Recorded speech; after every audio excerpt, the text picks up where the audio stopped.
한 여인이 편의점 앞 계단에 쓰러져 있었습니다. 사람들은 혀를 차며 외면했죠. 검은색 세단 한 대가 급정거했습니다. 고급 정장을 입은 남자가 내렸습니다. 당신이 왜 여기에? 남자는 여인의 상처투성이 손을 붙잡고 오열하기 시작했습니다. 저 사람들 뭔데 저래? 지나가던 사람들이 수군거렸죠. 하지만 그 누구도 몰랐습니다. 10년 전 법정에서 서로를 악마와 배신자라 부르며 증오했던 두 사람이라는 것을 오늘 이야기는 여러분의 가슴 깊은 곳을 울릴 거라 확신합니다. 1초만 시간을 내어 좋아요와 구독 눌러주시면 사연 속 주인공들에게 큰 힘이 됩니다. 그리고 지금 어디서 이 이야기를 듣고 계신지 댓글로 알려주시면 그곳으로 건강과 행운을 보내드리겠습니다.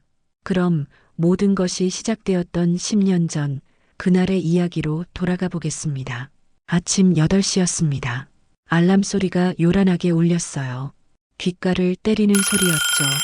최강수는 눈을 떴습니다. 50대 중반의 나이지만 그의 하루는 여전히 빡빡했어요. 강수는 침대에서 일어나 커튼을 걷었습니다. 30층 높이에서 내려다 보이는 서울 시내가 한눈에 들어왔어요. 아침 햇살이 고층 빌딩 유리창에 반짝였죠. 멀리 한강이 보였습니다. 10년 전에는 상상도 못했던 풍경이었어요. 씻고 정장을 차려입은 강수는 거울을 봤습니다. 흰머리가 제법 섞였지만 여전히 단정한 모습이었어요. 관자놀이의 주름이 세월을 말해주었죠. 그는 넥타이를 매며 중얼거렸습니다. 오늘도 버텨야지. 식탁에는 간단한 아침이 놓여 있었어요. 토스트 한 조각과 아메리카노. 혼자 사는 남자의 식사였죠. 강수는 서둘러 먹고 집을 나섰습니다. 지하 주차장으로 내려가는 엘리베이터 안에서 강수는 핸드폰을 확인했어요. 부재중 전화는 없었습니다. 문자도 업무용 뿐이었죠. 그는 한숨을 쉬며 핸드폰을 주머니에 넣었어요. 회사로 가는 차 안 라디오에서는 아침 뉴스가 흘러나왔습니다. 경제 뉴스, 날씨 예보, 교통정보. 강수는 습관처럼 듣고 있었어요. 창밖으로 출근길 풍경이 스쳐 지나갔습니다. 지하철역 계단을 오르는 사람들, 김이 모락모락 나는 붕어빵 가게, 횡단보도를 건너는 학생들. 그런데 문득 가슴 한켠이 무거워졌습니다. 이유를 알 수 없는 공허함이었어요. 성공했다고들 했습니다. 임원 자리에 올랐고 좋은 차를 몰며 고급 아파트에 살았죠. 하지만 무언가 텅 빈 느낌이었어요. 강수는 고개를 저으며 생각을 떨쳐냈습니다. 감상에 젖을 시간이 없었어요. 회사에 도착했습니다. 강수는 임원 전용 주차구역에 차를 세웠어요. 엘리베이터를 타고 15층으로 올라갔죠. 부하 직원들이 복도에서 고개를 숙여 인사했습니다. 부장님 안녕하십니까? 좋은 아침입니다. 부장님. 강수는 가볍게 고개를 끄덕이며 지나갔습니다. 그의 책상 위에는 서류 더미가 쌓여 있었어요. 건설 현장 보고서, 계약서, 예산안. 하나하나가 수억 원짜리 프로젝트였죠. 오전 내내 회의가 이어졌습니다. 강수는 능숙하게 안건을 처리했어요. 10년 전 그는 밑바닥에서 다시 시작했습니다. 새벽 경비일도 했고 공사장 인부로도 일했어요. 삽질을 하며 손에 물집이 잡혔죠. 겨울날 차가운 시멘트를 만지며 손이 얼어붙었던 기억도 있었습니다. 하지만 포기하지 않았어요. 악착같이 기어올랐죠. 야간 대학에 다니며 학위를 땄고 건설 기술사 자격증도 땄습니다. 그렇게 10년을 달려왔어요. 점심시간이 되었습니다. 동료 박민철이 다가왔어요. 민철은 강수보다 몇 살 많은 50대 후반이었죠. 강수야, 같이 밥 먹자. 둘은 회사 근처 백반집으로 향했습니다. 계단을 내려가니 구수한 된장찌개 냄새가 코끝을 스쳤어요. 식당 안은 점심 손님들로 북적였죠. 아주머니가 반갑게 맞아주었습니다. 어서 오세요. 오늘은 고등어 구이 맛있어요. 둘은 구석자리에 앉았습니다. 민철이 먼저 입을 열었어요. 요즘 어때? 많이 바쁘지? 뭐, 그럭저럭이지. 강수는 담담하게 대답했습니다. 민철은 강수를 오래 지켜본 사람이었어요. 10년 전 그 힘든 시절도 함께 겪었죠. 강수가 고시원 좁은 방에서 라면으로 끼니를 때우던 모습도 봤습니다. 된장찌개가 나왔어요. 김이 모락모락 올랐죠. 민철이 숟가락을 들며 물었습니다. 그나저나 서연이는 잘 지내? 강수의 손이 잠시 멈췄습니다. 서연, 그의 딸이었어요. 이제 막 대학을 졸업하고 취업 준비 중이었죠. 응, 요즘 면접 준비한다더라. 잘 됐네. 그래도 딸 하나 잘 키운 거 자랑스럽지 않아? 강수는 씁쓸하게 웃었습니다. 자랑스럽다고요? 그는 딸을 제대로 키운 적이 없었어요. 10년 전 이혼 후 딸은 전처가 데려갔습니다. 그 뒤로 강수는 딸과 거의 연락하지 않았죠. 1년에 몇 번 생일이나 명절에 용돈을 보내는 게 전부였어요. 법정이 떠올랐습니다. 차갑고 딱딱한 분위기였어요. 판사가 판결문을 읽었죠. 피고는 원고에게 위자료로 3억 원을 지급하라. 3억? 당시 강수에게는 천문학적인 금액이었습니다. 사업 실패로 빚더미에 앉아있던 그였어요. IMF 외환위기가 한창이던 시절이었죠. 거리에는 실직자들이 넘쳐났고 회사들이 줄줄이 문을 닫았습니다. 강수의 작은 건설 회사도 무너졌어요. 집도 차도 통장의 돈도 모두 날아갔죠. 거기에 위자료까지. 강수는 법정을 나서며 전처를 받습니다. 서윤이 한때 사랑했던 여자였어요.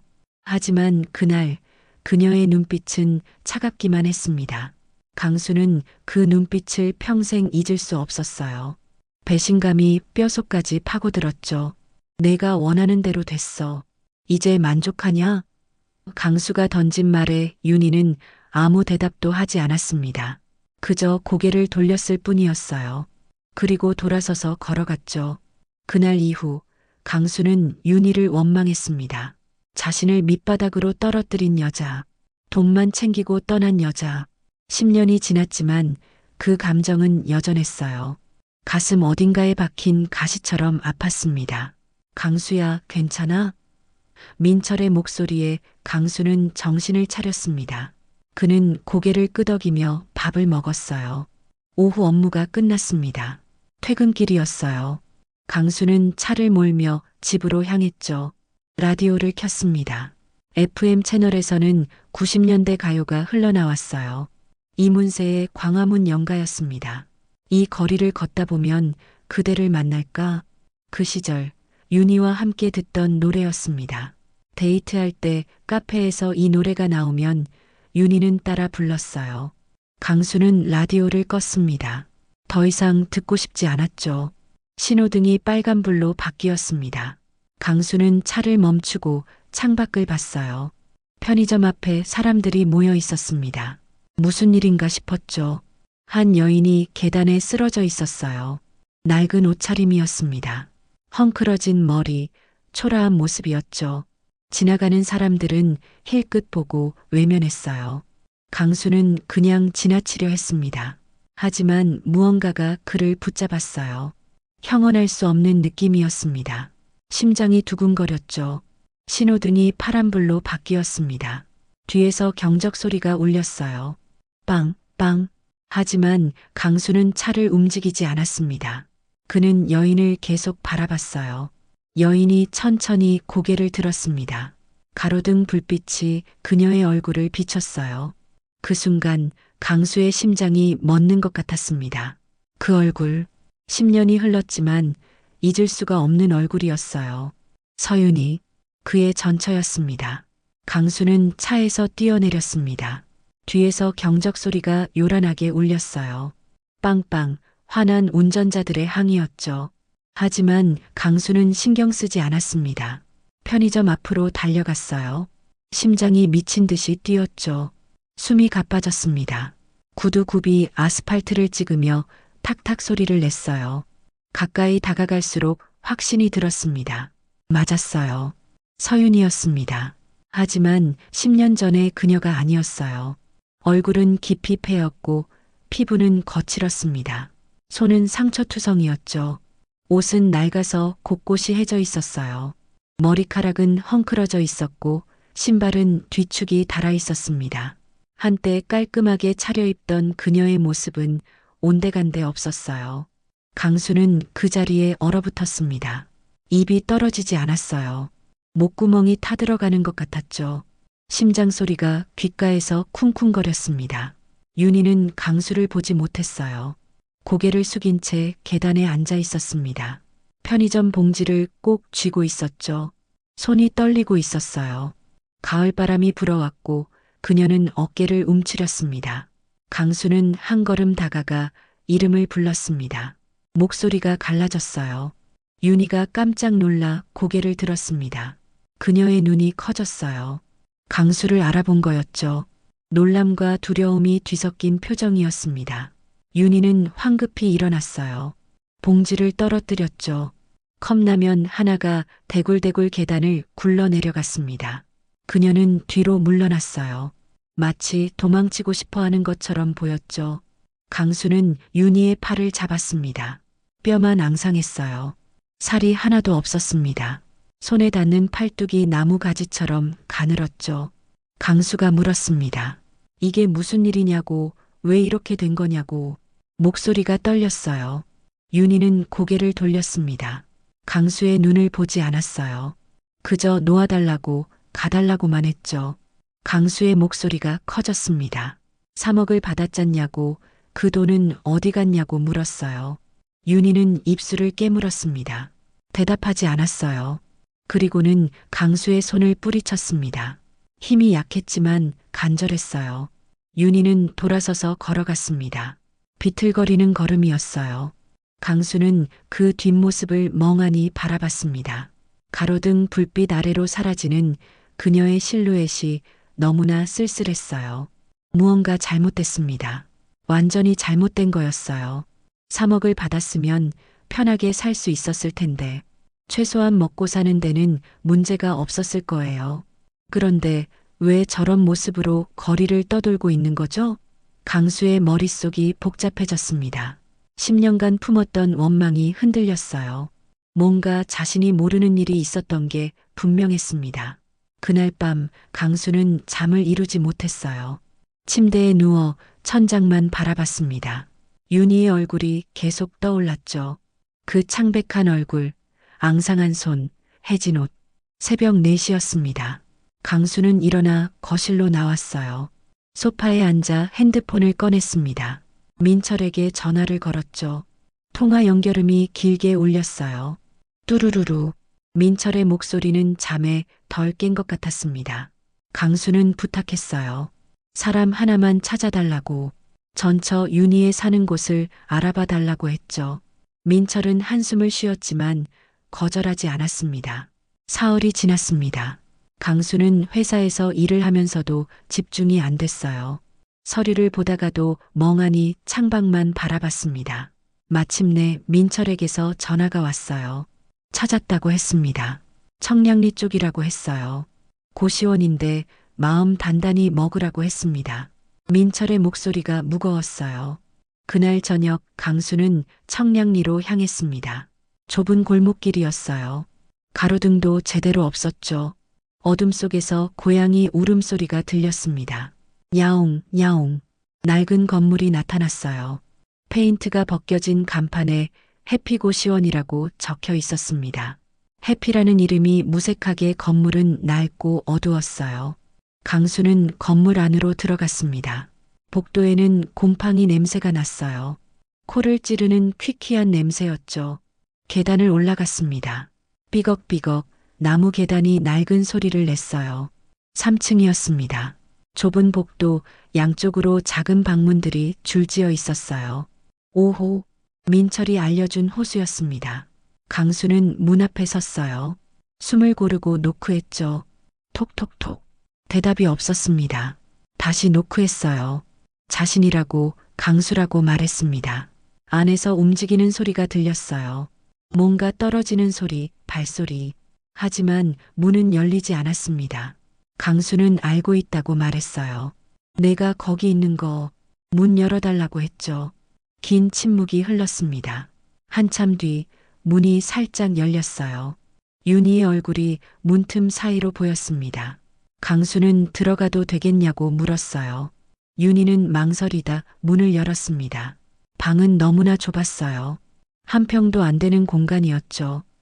작은 책상 하나, 얇은 이불 하나가 전부였습니다. 창문도 없었어요. 환기구 하나만 천장에 달려 있었습니다. 강수의 가슴이 먹먹해졌어요. 이게 사람이 사는 곳일까요? 책상 위에 편지들이 놓여 있었습니다. 묶음으로 묶여 있었어요. 강수는 무심코 봤습니다. 편지 위에 서연에게라고 적혀 있었어요. 강수의 손이 멈췄습니다. 서연, 딸의 이름이었죠. 윤희가 황급히 편지를 가렸습니다. 하지만 그때 편지 더미 뒤에 숨겨져 있던 낡은 상자 하나가 바닥으로 떨어졌어요. 툭! 상자 뚜껑이 열리고 오래된 서류 몇 장이 쏟아져 나왔습니다. 윤희가 비명을 지르며 그것들을 주우려 했어요. 안 돼. 보지 마. 하지만 이미 늦었어요. 강수의 눈에 서류 상단의 글자가 들어왔습니다. 대학병원 진료비 영수증. 강수는 서류를 집어들었습니다. 환자명 최서연, 수술명 심장판막 치환술, 그리고 맨 아래 총액 2억 8천만 원. 강수의 손이 떨렸습니다. 영수증을 내려놓고 윤희를 봤어요. 서연이 아팠어? 윤희는 입술을 깨물었어요. 눈물이 흘러내렸습니다. 그녀는 바닥에 주저앉았어요. 털썩 주저앉은 그녀는 작고 연약해 보였습니다. 윤희가 떨리는 목소리로 말했습니다. 심장병이었어요. 수술이 필요했어요. 강수의 숨이 멎었습니다. 10년 전 이혼 직후 딸이 아팠다는 소식을 어렴풋이 들었던 게 떠올랐어요. 하지만 자세한 내용은 몰랐습니다. 윤희가 말해주지 않았거든요. 강수는 그제야 깨달았습니다. 3억? 그 돈이 어디로 갔는지, 왜 윤희가 이렇게 살고 있는지 모든 퍼즐이 맞춰지기 시작했습니다. 강수는 그날 밤 고시원을 나왔습니다. 발걸음이 무겁게 골목을 빠져나왔어요. 머릿속이 하얗게 비었습니다. 차에 올라탔지만 시동을 걸지 못했어요. 핸들을 꽉 쥔 채 멍하니 앞만 바라봤죠. 심장병, 수술, 2억 8천. 단어들이 머릿속에서 맴돌았습니다. 강수는 눈을 감았어요. 10년 전 그 시절이 떠올랐습니다. IMF 외환위기가 한창이던 때였어요. 사업이 무너지고 빚더미에 앉아 있었죠. 법정에서 윤희는 차가운 표정으로 3억을 요구했습니다. 강수는 자신을 나락으로 떨어뜨린 배신자라고 그녀를 원망했죠. 하지만 그 돈은 딸의 생명값이었습니다. 강수는 핸들에 이마를 기댔습니다. 가슴이 찢어지는 것 같았어요. 자신이 얼마나 끔찍한 오해를 했는지 깨달았습니다. 다음 날 강수는 민철을 만났습니다. 회사 근처 카페였어요. 강수는 밤새 한숨도 자지 못해 눈이 퀭했습니다. 무슨 일이야? 얼굴이 왜 이래? 민철의 물음에 강수는 고개를 숙였습니다. 형, 내가 괴물이었어. 강수는 어젯밤의 일을 모두 털어놨습니다. 고시원의 좁은 방, 낡은 병원 영수증, 그리고 윤희의 고백까지. 민철은 묵묵히 듣고 있다가 깊은 한숨을 쉬었습니다. 그럴 줄 알았다. 윤희 씨가 그럴 사람이 아니지. 자네가 망했을 때 그 돈을 받아서 자기 배 채울 사람이 아니라고 생각했어. 민철이 강수의 어깨를 두드렸습니다. 그래서 이제 어쩔 건가? 강수는 대답하지 못했어요. 하지만 마음은 정해져 있었습니다. 그날 저녁 강수는 다시 고시원으로 갔습니다. 이번엔 망설이지 않고 문을 두드렸어요. 윤희가 문을 열었습니다. 놀란 표정이었어요. 강수는 방 안으로 들어섰습니다. 그리고 책상 위에 쌓인 서연에게라고 적힌 편지들을 가리켰습니다. 이건 뭐야? 왜 한 통도 안 보냈어? 강수는 편지 한 통을 집어들었습니다. 윤희가 말리려 했지만 강수는 펼쳤어요. 서연에게 보내는 대학 입학 축하 편지였습니다. 서연아, 입학 축하해. 이건 아빠가 보내신 입학 선물이야. 아빠가 바쁘셔서 직접 못 가시지만 늘 널 응원하고 계셔. 강수의 손이 떨렸습니다. 다른 편지도 펼쳤어요. 20살 생일, 고등학교 졸업식. 모든 편지에 아빠가 라고 적혀 있었습니다. 왜 이렇게까지 한 거야? 돈은 당신이 다 됐으면서 왜 내가 보낸 것처럼. 강수의 목소리가 떨렸습니다. 윤희는 고개를 숙였습니다. 한참을 침묵하더니 조용히 대답했어요. 서연이가 아빠를 원망하지 않았으면 했어요. 강수의 가슴이 철렁 내려앉았습니다. 윤희가 계속 말했습니다. 이혼 후 서연이가 아빠를 그리워했다고 했어요. 왜 아빠는 안 보러 오냐고 물었답니다. 그래서 윤희는 거짓말을 했대요. 아빠가 바빠서 못 온다고, 하지만 늘 서연이를 생각한다고 말했답니다. 등록금이랑 생활비 보낼 때마다 아빠가 보낸 거라고 했대요. 서연이가 아빠한테 고맙다고, 사랑한다고 편지를 쓰더랍니다. 그 편지들 보면서 윤희는 행복했답니다. 서연이가 아빠를 미워하지 않아서 그걸로 충분했다고 했어요. 강수는 더 이상 참을 수 없었습니다. 눈물이 주르르 흘러내렸어요. 내가 너한테 무슨 짓을. 강수는 윤희 앞에 무릎을 꿇었습니다. 미안하다고, 정말 미안하다고 울먹이며 말했어요. 윤희는 고개를 저었습니다. 괜찮다고, 이제 다 지난 일이라고 했어요. 그때 윤희가 참지 못하고 거친 기침을 쏟아냈습니다. 콜록, 콜록. 어깨가 심하게 들썩였어요. 손수건으로 입을 막았는데 손수건에 붉은 피가 묻어나왔습니다. 강수의 심장이 멎는 것 같았습니다. 당신, 몸이. 윤희는 황급히 손수건을 감췄지만 강수는 이미 봤습니다. 윤희가 조용히 말했습니다. 병원에 가봤어요. 폐암이래요. 말기래요. 강수의 세상이 멈췄습니다. 말기 폐암. 6개월에서 1년 정도 남았다고 했습니다. 강수는 당장 병원에 가자고, 치료를 받아야 한다고 소리쳤습니다. 하지만 윤희는 고개를 저었어요. 이미 늦었대요. 그냥 편하게 가고 싶어요. 강수는 무너졌습니다. 10년을 오해했는데 이제야 진실을 알았는데 너무 늦었습니다. 그날 밤 강수는 윤희를 자신의 집으로 데려왔습니다. 윤희는 완강히 거부했지만 강수는 거의 억지로 그녀를 차에 태웠어요. 더 이상 저 좁은 고시원에서 죽어가게 할 수 없었습니다. 30층 높이의 아파트. 윤희는 창밖의 야경을 보며 눈물을 흘렸습니다. 이렇게 잘 살고 있었네요. 다행이다. 정말 다행이에요. 강수는 가슴이 미어졌습니다. 객실을 윤희에게 내줬습니다. 10년 만에 처음으로 따뜻하고 깨끗한 침대에 눕는다고 했습니다. 다음 날 강수는 민철에게 부탁해 서연의 연락처를 받았습니다. 10년 만에 통화였습니다. 여보세요? 서연이. 니, 아빠다. 서연의 목소리는 놀라움으로 가득했습니다.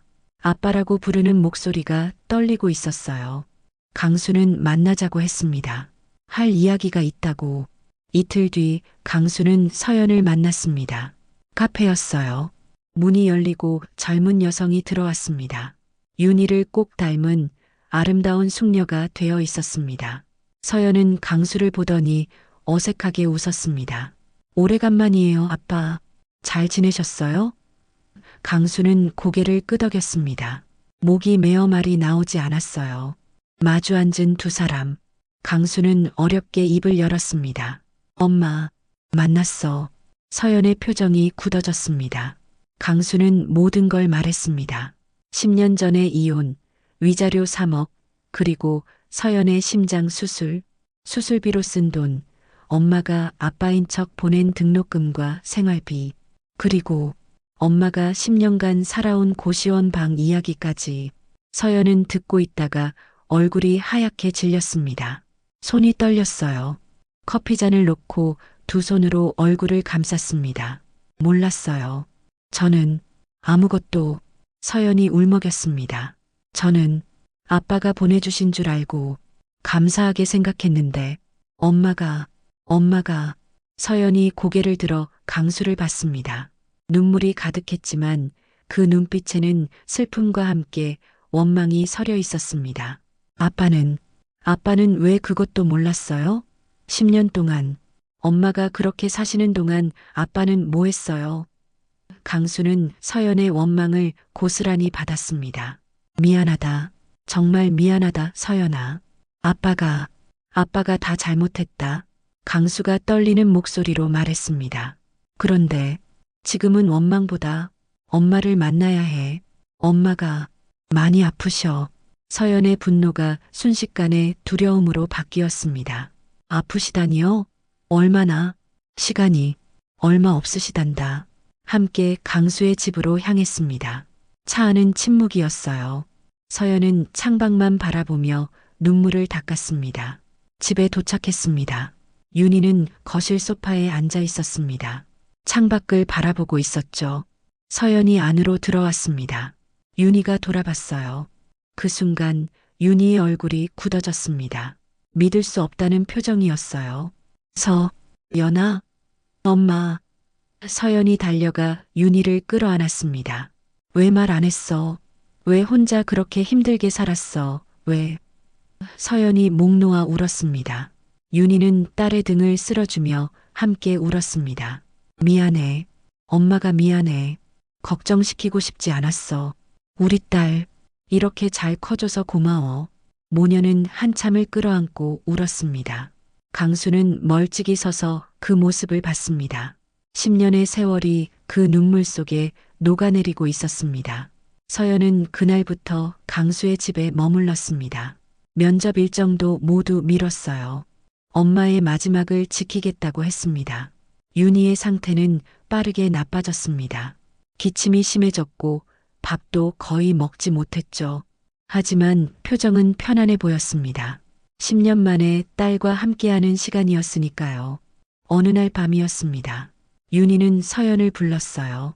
서연아, 엄마는 내가 정말 자랑스러워. 건강하게 잘 자라줘서 고마워. 이제 아빠 있으니까 의지하고 행복하게 살아. 응? 서연은 울면서 고개를 저었습니다. 안 돼, 엄마. 아직 가면 안 돼. 윤희는 미소 지으며 말했습니다. 엄마는 이제 편해지고 싶어. 윤희는 강수도 불렀습니다. 강수가 다가갔어요. 당신, 미안했어요. 그때 이혼하자고 해서 서연이 수술비 때문에 당신 원망하게 만들어서. 강수는 고개를 저었습니다. 아니야. 내가 미안해. 내가 널 오해해서 정말 미안해. 부탁이 있어요. 우리 서연이 잘 좀 돌봐줘요. 그리고 내 방 책상 서랍의 편지, 그거 서연이한테 줘요. 강수는 고개를 끄덕였습니다. 윤희는 두 사람을 번갈아 보며 미소 지었어요. 그리고 조용히 눈을 감았습니다. 서연은 엄마를 꼭 안고 울었습니다. 목 놓아 울었어요. 강수도 눈물을 흘렸습니다. 장례식은 조용히 치러졌습니다. 서연과 강수 그리고 민철만이 참석했어요. 장례를 마친 뒤 강수는 윤희가 말했던 편지를 찾았습니다. 책상 서랍 깊숙한 곳에 봉투 하나가 있었어요. 사랑하는 내 딸 서연에게. 강수는 서연을 불렀습니다. 떨리는 손으로 서연이 봉투를 열었습니다. 윤희의 글씨였습니다. 서연이 소리내어 읽었습니다. 사랑하는 내 딸 서연에게. 이 편지를 읽고 있다면 엄마는 이미 내 곁을 떠났겠구나. 미안해. 제대로 된 엄마가 되지 못해서. 엄마는 내가 15살 때 심장병으로 쓰러진 걸 기억해. 그때 엄마는 세상이 무너지는 줄 알았어. 수술비는 2억 8천만 원. 엄마한테는 없는 돈이었어. 그래서 아빠한테 이혼을 요구했어. 위자료를 받아서 내 수술비를 내려고. 아빠는 그때 힘든 시기였어. 사업이 망해서 빚더미에 앉아 있었지. 엄마가 위자료를 요구했을 때 아빠는 엄마를 원망했어. 당연하지. 하지만 엄마는 선택의 여지가 없었어. 내가 살아야 했으니까. 남은 돈으로 엄마는 내 등록금과 생활비를 보냈어.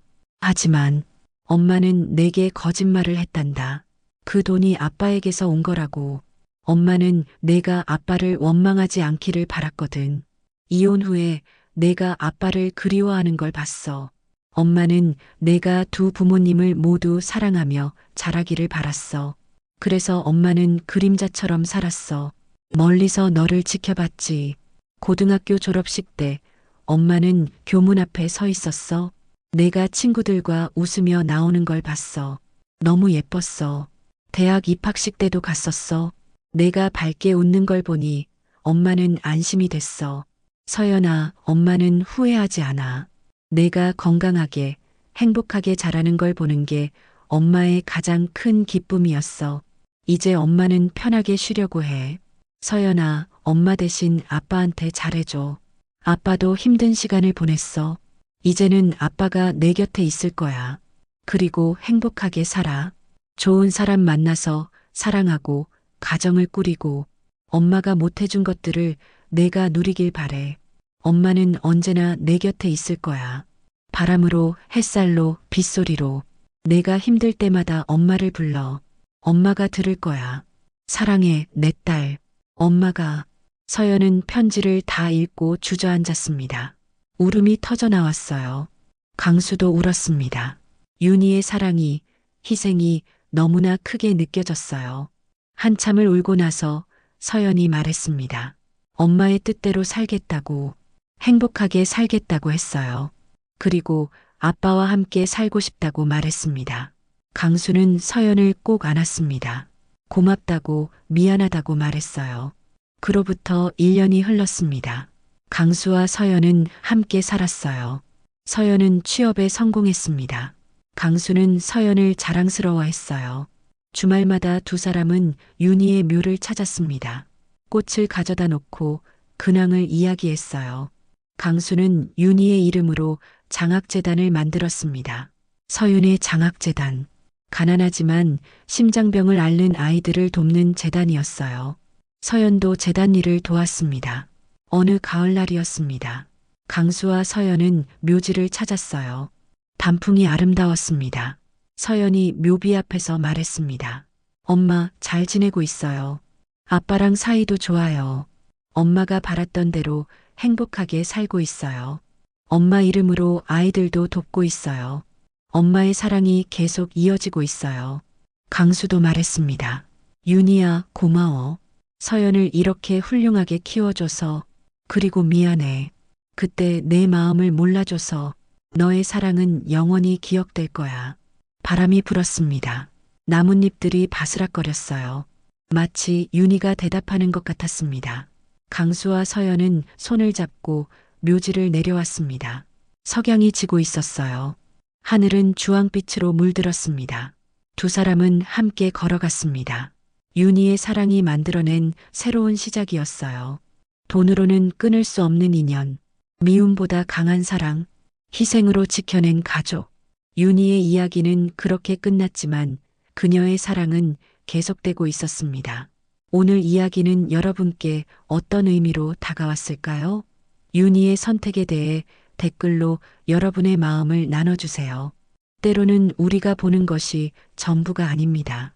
누군가의 차가운 행동 뒤에는 말하지 못한 사연이 숨어 있을 수 있어요. 미움으로 판단하기 전에 한 번 더 이해하려는 마음이 필요합니다. 오늘 이야기가 힘든 하루를 보내는 분들께 작은 위로와 용기가 되기를 바랍니다. 여러분은 윤희의 선택을 어떻게 보셨나요? 희생이라 생각되신다면 희생이라 댓글 주시고, 사랑이라면 댓글로 사랑이라고 남겨주세요. 당신의 한 줄이 이 이야기를 완성합니다. 다음에는 더욱 속 시원하고 감동적인 이야기로 돌아올 것을 약속드리겠습니다. 사연포차였습니다.